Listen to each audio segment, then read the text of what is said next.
we have the privilege of having Mr. Henry Baker, who provided the DNA for 13 children, 2 of which are running a pump business and a well drilling business, and now the Borah Manufacturing business.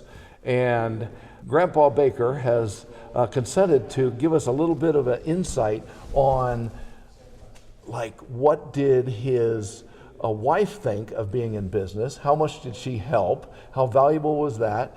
What was the succession like? And so let's just let him tell us whatever he wants to give us, because he's been around this for a few moons. Yeah. Well, let me tell you a little bit about my wife. She grew up with her dad, who was a diesel mechanic, owned his own business in Stockton, California. And the lifestyle that a small business owner has to conduct, she was familiar with. And so when we got into the pump business, it was just kind of a natural for her. But she was the telephone receptionist, and she met the customers that came in, which were very few, but she was the secretary and a accountant and hot shot runner. And so how old were both of you when you got started in the pump business? Well, I was 35. 35? Yeah. So you were saying earlier that your wife could handle multiple duties at once, right? Yes, and only a mother could do that. And only a mother could do that. Let me tell you a true story, and this is almost unbelievable. We had radios, two-way radios, which were very popular. Right, like the Motorola radios. Yes. After the CB radio thing. Yes. We had the radios, 2 telephone lines, and she was nursing a baby and had one clinging to one leg, and telephone rings and she answers the telephone, and while she's there, the second line rings and the UPS man comes to the door. And she could handle that well. Did the word multitasking originate with your wife? I don't know if it did or not, but she brought it to a new level. Oh, yeah, she was. Well, I was gone all day on pump work. I had the boys with me, starting as young as 5. Right. I remember we had our new pump truck. Everything was organized, had the parts, the fittings. Now, was that the pump tools. truck, the first of those trucks that you built? Yes. Okay, so the original truck was your idea of those pump trucks? Yes. Wow. That was back in 1980. So 45 years ago. You figured out the hydraulics on that? Well, no. I designed the truck, and my younger brother Nathan was in the hydraulics business. Very good. And we designed that together. Wow. And, So the design to where the legs are a little bit angled, that was your design though, right? yes, we incorporated the superstructure of the hoist into the body of the service bed. Yes, beautiful. And Beautiful. I'll have to admit that there was some divine input into that. As there should be. True. That was done in 1980. That was 45 years ago. Wow. We're still using that first rig is still in operation. I was just over there, and take a look at the picture of that truck.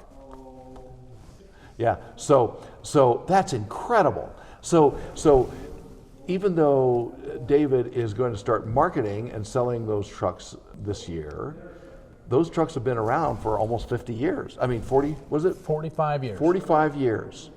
And so that's kind of a good trial period, don't you think? Yeah, and the fact that the first one is still Still in working, operation. and it looks like it's maybe not brand new, but pretty close. That isn't the one you saw. Oh. What you saw is number 2. Oh, okay. I saw number 2, and that was since I think David was saying that was since 1995. That's 30 years old. Yes. Okay. Where are we going now? Okay. So your wife was right there with you, raising the kids, answering the phones. You said she had just a pleasant way about her. She knew what she was talking about up to some level, and so people weren't frustrated by some dingbat answering the phone that can't chewing gum, can't figure out anything. She was very helpful. Yes. But then, if I recall, last year David was telling me that you determined something that made your mark in the pump business for this entire area of Idaho. You determined that you were going to, there was something that you made up your mind that you were going to do.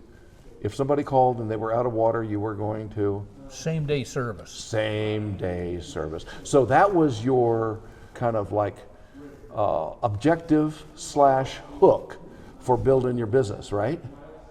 One of them? Yes. I didn't know it at the time. It wasn't until about the time I sold the business that I realized that was key. That's what did it. I tried everything I could think of advertising wise. Right. Newspaper, radio, I mean, it did everything. And I don't know that any of it paid for itself. It was that effective. Right. But the fact that if a call comes in today, we are there today. Wow. Wow. If they call at 10:30 at night, Wow. it would normally be a herd of cows that's out of water, Right. a dairy. Right. We'll get out of bed and go take care of that. Wow. There's a story I can tell on David. It was wintertime, cold. Yes. Dang, it was cold. Yes. Left at 6 o'clock Uh-huh. to go take care of a herd of stockyard, Uh-huh. beef animals. He drove back in the yard at 6 o'clock in the morning. He spent all night Wow. doing that job. Had some complications, but you know, when you're willing to give that kind of service, the word gets around. You know what my phrase for that, the word getting around is? The monkeys talk. Yeah, that's a fact. And so we have, you know, I learned on a dairy farm myself how critical it is for particularly dairies to have service now. Right. You have to milk those cows twice a day, whether you like it or not. And it doesn't matter which day it is. It takes twice, and now they're doing them 3 times. But you have to be there. That is You have fantastic. to get there. When that call comes in, you're already 1 day late. You can't say, well, next Thursday I think we can find a place for you. No, you're going to do it right now.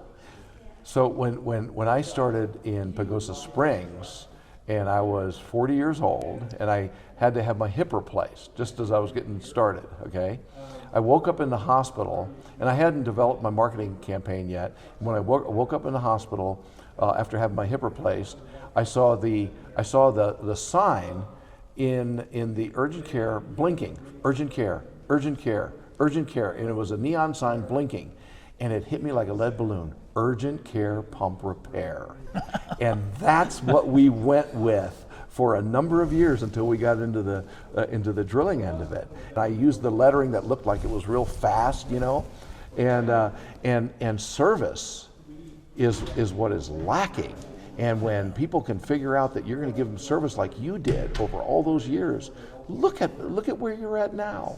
Yeah. It's incredible. Hats off to you. So you have to tell us a story on David, okay? To mess with him. Come on, you have to. Well, he got this call. It was winter. He got this call to go take care of this feedlot. Got out there. Pump was down 500 feet, 5 horse on 2-inch pipe. Okay. So it was a high volume 5 horse pump, and he got it pulled up and realized that it was the wire we were having a problem with. Well, he didn't bring a roll of heavy wire. Right. And so the customer drove him back to the shop. Right. While this pump's hanging on the pump rig. Yeah, They picked up the wire and got back, and when they got there, they realized that they had split the casting at the top of the pump where the check valve was. A Burley pump had an integral check valve. Right. Oh man, so David calls and what do I do? There's no way in the world you could order one. Not tonight. Right. And I said, there is a pump, a used pump in the bone pile. Right. That's got that same top on it. So they came back to the shop, got that casting, took it back out there, replaced that, and got the pump down in the well and buttoned up and got water for everything. Of course, by then all the watering troughs were froze up, and they had to, make sure everything was working. He drove back into the yard at 6 o'clock in the morning. He spent 12 hours during the night. Wow. That was the day he proved himself a man. There you go. That's something that our culture doesn't really pay much attention to these days, is when does a boy turn into a man? Well, I can tell the story of all of them about that kind of thing. But the issue is this. It doesn't take any longer to do the job right now as it does to do it tomorrow or next Thursday. So if you can't do it right now, that means you can't keep up. And if you can't keep up, how are you going to catch up? So we decided, let's figure out what we have to do to be able to do it right now. Wow. And as a consequence, Christmas morning, Thanksgiving morning, Mr. Baker, I know this is Thanksgiving morning, but I've got a house full of guests and we don't have any water. Is there anything you can do? That makes you feel real good to say, ma'am, I'll be there just as soon as I can drive it. How did a lot of wives won't put up with that? Well, how did you deal with that? How did you and your wife deal with that? My wife understood what it was like to not have water. Because she had been raised on a farm. Well, no, she was raised in the city. Oh, she was? But we're in a rural area and we have our own pump, and she knows what it's like to not have water. Right. She had 13 kids. How are you going to wash the hands and the faces and the clothes? The little bums. Hey, yeah. A housewife has to have water. Well, anyway, she grew up with her dad, who was a diesel mechanic, had his own business. She understood what it takes to be successful. Wow. It isn't just 8 to 5. So how did you two meet? Well, we met at Brigham Young University on a blind date. Oh, really? My sister lived in the same dormitory that Diana lived in, and they had a buddy party for a Halloween. And anybody that wanted to go to the party and have a date, they would put their name in a hat, and then they would draw names out. Right. And my sister drew Diana's name out, and so she was looking for a date for Diana, and she called me up. My sister was going to BYU at the same time. Called me up. Would you consider going on a blind date? And I thought, you know, I'll do about anything once. And so that's how we met. So when was how much time did you spend with Diana, your wife, right? Okay, how much time did you spend with her before you knew she was the one? A lot longer than it took for her to figure it out. We met on the 30th of October, and it must have been April or May before I got things figured out. So got married in August. So was there a moment of time to where the realization hit you were like, oh, I need to marry this girl? Yes, there was a definite time. Okay. When it finally hit me. Can you tell us about that? Yeah, I'll tell you about it.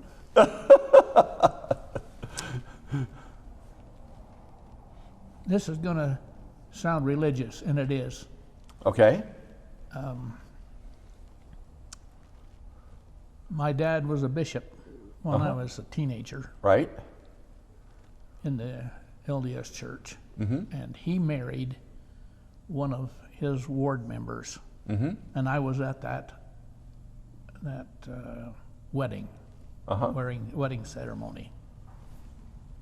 Quite normal. Then when I got old enough to go on a mission,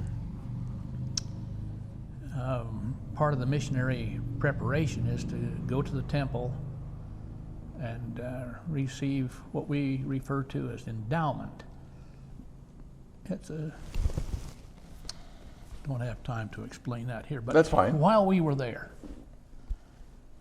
was an elderly couple from Montana that had come to the temple to be sealed for time and eternity. And that requires 2 witnesses, but they came alone. Is that what you call being married? Yes. Okay. They had already been married, and until death do they part. Okay. But they wanted to be married for time and eternity, Okay. and they have the authority to do that. Well, while I was there, I was asked to be one of the witnesses, and that marriage ceremony had such an impression on me that I vowed that I was not ever going to get married until I could be absolutely sure I married the right one. Right. I want to do it in the right place, Right. in the temple. And so after a mission and got home in 65, I spent the next year and a half literally looking for a wife. And but I wasn't making any commitments. I fell in love with one girl. She was cute, redheaded, and enough personality for 2 people, and and I thought, I'd like to be married to that gal, and so I made it a matter of fasting and prayer, and the Lord said no. It was a tough pill to swallow, but I thought, well, I'm praying and fasting to get the right answer, and if that's the right answer, I ought to be able to accept that. Yes. And it wasn't until after I met and courted Diana that, again, I made it a matter of fasting and prayer to find out if this was really the one I should be married to. That's wonderful. And I got an answer to my prayer.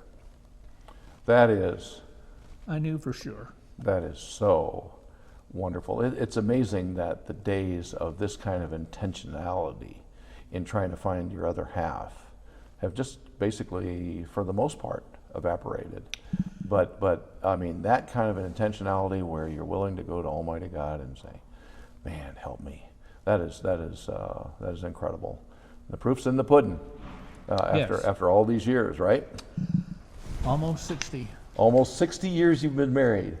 Man, hats off to you. Thank you. Hats off to you. That's just fantastic. So, can you tell about? You mentioned earlier that there were some. It was a wild ride when you went. You sold the pumps part of the business to your one son. What's his name? 2 sons. 2 sons. Stephen and LeGrand. Okay, and then David was was in the middle of the drilling business, Yes. and then somehow you got sucked into that on a financial basis and then on a work basis, right? Yeah, part-time banker and full-time grunt. Okay, there you go. Okay, still grunting. Tim Taylor's got nothing on you, right? Okay, so you mentioned that it was a wild ride there for a few years. I've started well drilling pump businesses twice in my life. And to me, it's 10 to 15 years before the straight up and the straight down stop and it kind of smooths out a little bit. What was that like for you on the drilling side of the business? Yeah. Yeah. So. Oh man. You know, it's kind of like farming, and you buy yourself a tractor.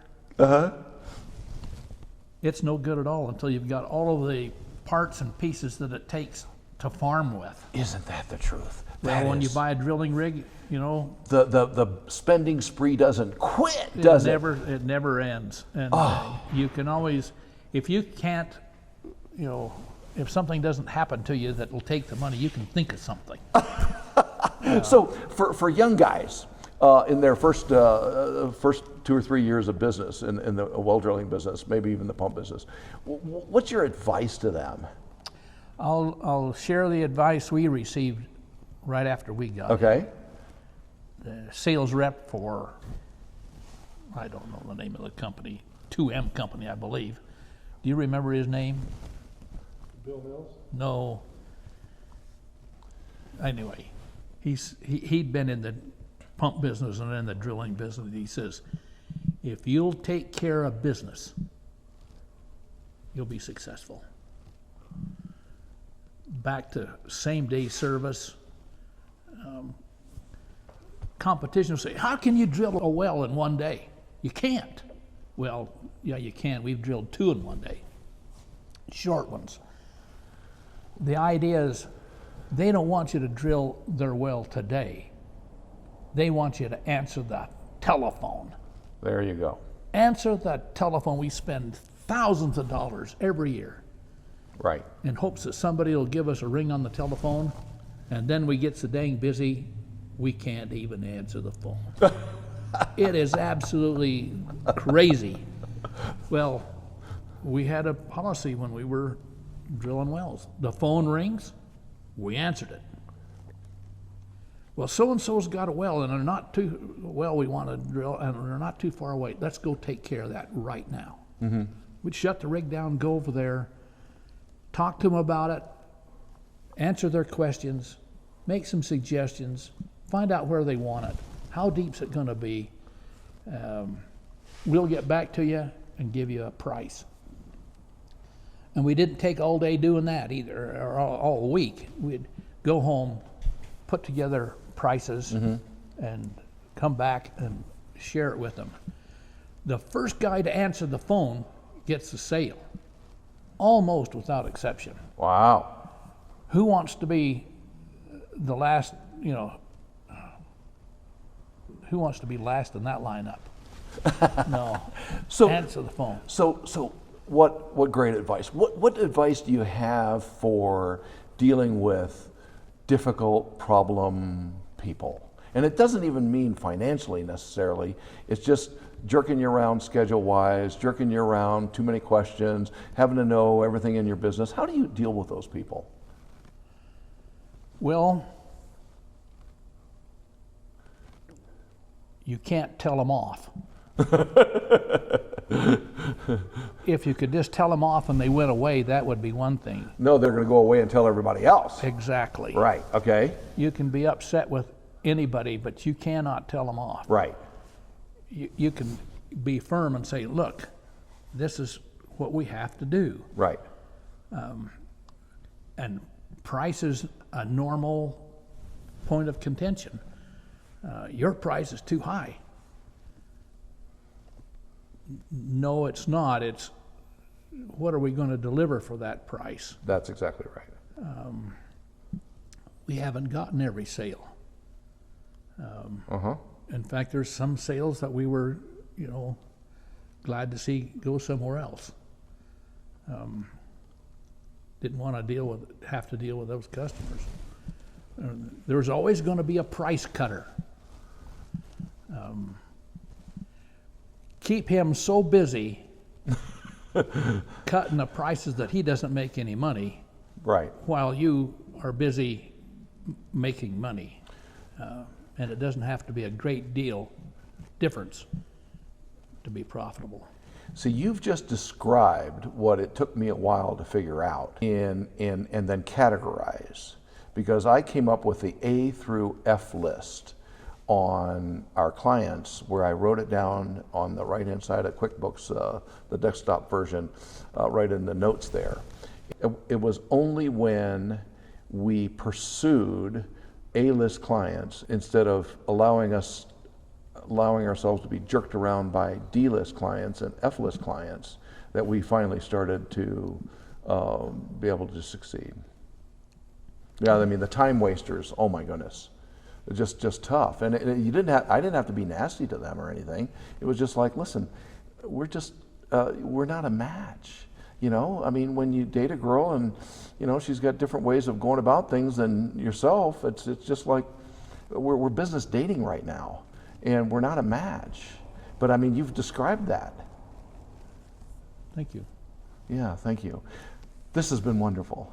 Thank you so much for being willing to sit in front of this is just incredible, this rig here, which is just the beginning of incredible things for your family on yet another level. So thank you so much.